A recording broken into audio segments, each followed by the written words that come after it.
علی بھی سوال ہے، جوڑے آسمانوں پر بنتے ہیں، اس سے متعلق قرآن و حدیث کی کیا تعلیمات ہیں؟ دیکھیں جی، جوڑے آسمانوں پہ بننے کا صرف ایشو نہیں ہے، بلکہ سب کچھ ہی آسمانوں پہ ہی ہو رہا ہے۔ تقدیر کے اندر تو اللہ تعالیٰ نے اپنے ڈیوائن وزڈم سے چیزیں لکھ دی ہوئی ہیں، ٹھیک، البتہ ظاہر ہے کہ اس کی ایگزیکیوشن دنیا میں ہوتی ہے، لیکن اس کا یہ مطلب نہیں ہے کہ آپ نے جو ہے وہ دنیاوی طور پہ نہیں چیزوں کو دیکھنا۔ لوگ جو ہے وہ شادی کے اوپر استخارے بھی کرواتے پھر رہے ہوتے ہیں۔ استخارہ تو بالکل اینڈ والی چیز ہے۔ استخارہ تو اللہ سے مشورہ ہے، بندوں سے بھی مشورہ کرنا ہے۔ نبی علیہ السلام نبیوں کے صحابہ سے مشورہ کرتے تھے، استخارے پہ نہیں سب کچھ چیزوں کو چھوڑ دیا ہوا تھا۔ دنیاوی طور پہ آپ نے رشتہ کرتے وقت دیکھنا ہے کہ معاملات کیسے ہیں۔ وہ مسلم شریف میں 4 چیزیں بتائی گئی ہیں کہ عورت سے 4 وجہ کی وجہ سے لوگ شادی کرتے ہیں: اس کی خوبصورتی کی وجہ سے، اس کی مال کی وجہ سے، اس کی حسب و نسب کی وجہ سے، اس کی دینداری کی وجہ سے۔ پھر آپ نے فرمایا کہ اللہ کے بندو دینداری کو دیکھا کرو، ٹھیک ہو گیا؟ تو ان چیزوں کو دیکھنا چاہیے۔ باقی اگر کسی کی قسمت میں کوئی مسئلہ لکھا ہے تو وہ تو آپ دیکھ لیں۔ حضرت نوح علیہ السلام اور لوط علیہ السلام 2 پیغمبر ہیں، سورہ تحریم کا آخری رکوع پڑھ کے دیکھ لیں، ان کی بیویاں بھی کافرہ نکلی ہیں۔ وہ ایک علیحدہ معاملہ ہے، اپنی طرف سے کوشش کریں۔ باقی تقدیر میں جو کچھ لکھا ہے وہ اللہ نے اپنے علم سے لکھا ہوا ہے، مستقبل میں ہونے والا، نہ کہ ہمیں اس تقدیر کا پابند کیا ہوا ہے، بلکہ جو کچھ ہونا تھا وہ اللہ کے علم میں پہلے سے تھا، نہ یہ کہ اس نے پابند کیا کہ ہم یہ کریں۔ جی، البتہ جب ہو جائے نا، پھر آپ یہ کہہ سکتے ہیں کہ میری نصیب میں یہ لکھا تھا۔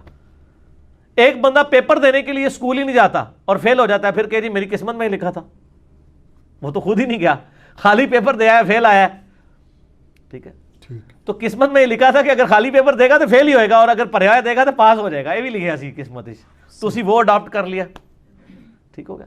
باقی دعا کی تو امپورٹنس ہے۔ صحیح مسلم میں حدیث ہے، جو شخص یہ چاہے کہ اس کی عمر دراز کر دی جائے اور اس کے رزق میں برکت ہو تو وہ اپنے رشتہ داروں سے صلہ رحمی کرے۔ رشتہ داروں کے ساتھ اس نے سلوک کرنے سے آپ کی دولت بھی بڑھتی ہے اور عمر بھی۔ اور رشتہ داروں میں پہلے نمبر پہ ماں باپ، بیوی، بچے اور بہن بھائی ہیں، باقی بعد میں۔ لوگ رشتہ داروں سے فوراً سمجھتے ہیں کزنز، اور بہن بھائیوں کو چھوڑ دیتے ہیں، ماں باپ کو چھوڑ دیتے ہیں، بیوی بچوں کو چھوڑ دیتے ہیں۔ تو بخاری اور مسلم دونوں میں یہ حدیث ہے کہ جس شخص کی یہ خواہش ہو کہ اس کے رزق میں برکت ہو اور عمر میں برکت ہو جائے، وہ اپنے رشتہ داروں کے ساتھ اس نے سلوک کرے۔ ظاہر ہے اس نے سلوک یہ ہے کہ آپ نے اخلاقی طور پہ بھی اور مالی مدد بھی ان کی کرنی ہے، ٹھیک۔ تو اس کا مطلب ہے دعا سے تقدیر بدلتی ہے۔ لیکن یہ بھی تقدیر میں لکھا ہوتا ہے کہ اس کی عمر تو تھی 60 سال، اس نے اپنے بہن بھائیوں کے ساتھ اس نے سلوک کیا، ہم نے اس کو 80 کر دینا ہے۔ اب وہ کرے گا تو ہو جائے گا۔ اب دنیا میں اگر کوئی شخص بسم اللہ پڑھ کے ساکٹ میں 2 انگلیاں دے دے گا تو انشاءاللہ تعالیٰ وہ مر جائے گا۔ فزیکل فنامنا تو چلیں گے نا، گہانی آفتیں ٹلتی ہیں دعاؤں سے۔ جو آپ آفت اپنے اوپر خود لائیں گے وہ تو نہیں ٹلے گی۔ آپ بسم اللہ الذی لا یضر پڑھ کے تو کوبرا سام کے منہ میں ہاتھ دے دیں تو یہ تو نہیں ہے، ناگہانی آفتیں ٹلیں گی۔ تو تقدیر کا مسئلہ بھی ہے۔ یہاں پہ بھی جوڑوں پہ لوگ کہتے ہیں نہیں میری قسمت میں لکھا ہوا تھا۔ ہاں، جو ہو جائے اس کے بعد آپ کہہ سکتے ہیں، جس طرح بخاری مسلم میں آتے ہیں آدم علیہ السلام نے کہا کہ میری قسمت میں یہ لکھا تھا، تو ظاہر ہے پھر واقعی لکھا ہوا تھا۔ ایک بندے نے بھی غلط کام کیے نہیں اور کہ جی میری قسمت میں لکھا ہے کہ میں کرنا ہے، تو میں کہتا ہوں، ایک بندہ کہتا نہیں میری قسمت میں لکھا ہے کل فجر کی نماز میں نے نہیں پڑھنی، تو سر میں ابھی آپ کی قسمت میں بدل دیتا ہوں کہ فجر کی نماز فلاں مسجد کی پہلی صف میں پڑھو، 1 لاکھ روپے لے لینا، یہ لو چیک۔ دنیا کے سارے شیطان مل کے تجھ سے ایک فجر نہیں چھڑوا سکیں گے، تو تیری قسمت اینج بدلی نا، ٹھیک ہے نا؟ اور تقدیر کے اوپر مسئلہ نمبر 104 ABC 3 میرے لیکچر ہیں، میں نے ڈیٹیل کے ساتھ اس میں بتایا کہ بدقسمتی انسان خود کماتا ہے۔ اور سورہ طٰہٰ کے اندر بھی ایک آیت آتی ہے، اب یہ کریٹیکل ٹاپک ہے تو میں وہ آیت چاہ رہا ہوں یہاں پہ کوٹ کر دوں، بالکل اینڈ کے اوپر جاتی ہے۔ اللہ نے فرمایا بدبخت کون ہوتا ہے؟ وہ ہوتا ہے جو اپنی بدبختی خود کماتا ہے۔ سورہ طٰہٰ کی آیت نمبر ہے 123۔ یہ اب انگریزی عربی میں بعض کا تو میں 2 کو 3 پڑھ جاتا ہوں، وہ اس طرح جڑا ہوا لکھا ہوتا ہے چھوٹا سا۔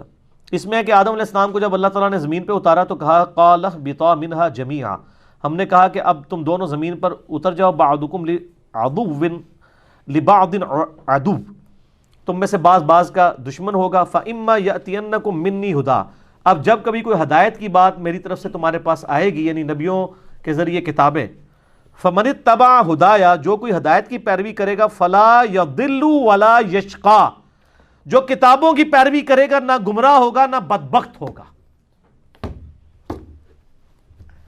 قرآن کی پیروی کرنے والا بدبخت نہیں ہوتا. سبحان اللہ. قرآن کہہ رہا ہے سورہ طٰہٰ آیت نمبر 123, جو نبیوں پر اتری ہوئی کتابوں کی پیروی کرے گا لا یضل ولا یشقا. ٹھیک ہے جی, نہ وہ گمراہ ہوگا اور نہ شکی ہوگا. کیوں؟ بدبختی انسان خود کماتا ہے. وہ چیز شیطان نے مسجد میں نہیں جانے دیا. میں کہتا ہوں آج اناؤنسمنٹ ہو کے مسجد میں نماز فی نماز کے اوپر 10,000 روپے گورنمنٹ دے گی, شیطان کا پیو بھی نہیں کچھ کر سکتا. اور اس کا سائملٹینیس کنٹراسٹ ہے, اگر ایک نماز چھوڑنے پر اللہ تعالیٰ کی طرف سے دنیا میں ہی عذاب آنا شروع ہو جائے تو کوئی شخص بھی نماز سے غافل نہیں ہوگا. اگر انسان مسجد کی طرف نہ جائے تو اس کے پاؤں پہ اسی وقت فالج گرے تو اگلی نماز کے لیے تو کہے گا یا اللہ ایک بار میری ٹانگیں ٹھیک کر دے, میں پہلے جا کے مسیتی پہ جاؤں گا. تو دنیا کو اللہ نے فزیکل چیزوں کے ساتھ جوڑا ہوا ہے, آخرت چونکہ ادھار ہے, چھپی ہوئی ہے, اس لیے انسان جو ہے اس معاملے میں سستی کر جاتا ہے.